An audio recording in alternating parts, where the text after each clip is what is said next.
dans ce pays, il y a une aspiration à en découdre face à un gouvernement qui reste sourd.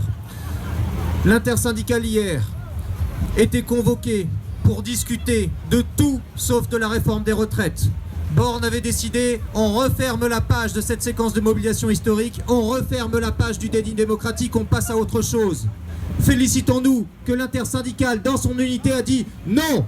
C'est le retrait de la réforme des retraites qu'on est venu revendiquer, c'est le retrait de la réforme des retraites sur lequel on a fait l'unité et sur lequel on lâchera rien. Il faut leur rendre la mission impossible. Il faut les empêcher de gouverner comme avant. Il y a une crise politique profonde dans ce pays qui s'est ouverte. Vous avez une situation où Darmanin nous traite d'extrémistes, nous traite de radicalisés. Mais qui sont les radicalisés, si ce n'est ceux qui refusent d'écouter leur peuple, qui refusent d'écouter la majorité de ce pays, la majorité qui s'est exprimée dans une mobilisation extraordinaire. Et d'ailleurs, salut au secteur en reconductible, salut aux cheminots, salut aux énergéticiens, salut aux... Et on croit qu'on va les faire lâcher maintenant. Leur détermination, ils l'ont montré. On va continuer, on va poursuivre. Et on combattra la répression de ce gouvernement. Parce qu'il a décidé que pour passer à autre chose, il allait utiliser y compris la force. Vous avez eu 1900 manifestants arrêtés pour seulement 193 inculpés de quelque chose.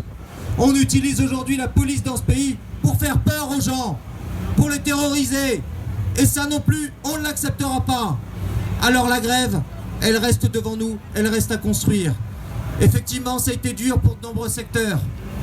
Mais quand on en est, comme on en est, à 11 journées d'action, à des dizaines de journées de grève pour certains d'entre nous, ce gouvernement croit sincèrement qu'il va pouvoir passer à autre chose? Non, c'est la question du blocage du pays qui est posée encore et toujours. Et on le bloquera. Vous avez un appel à la grève du secteur des éboueurs de Paris.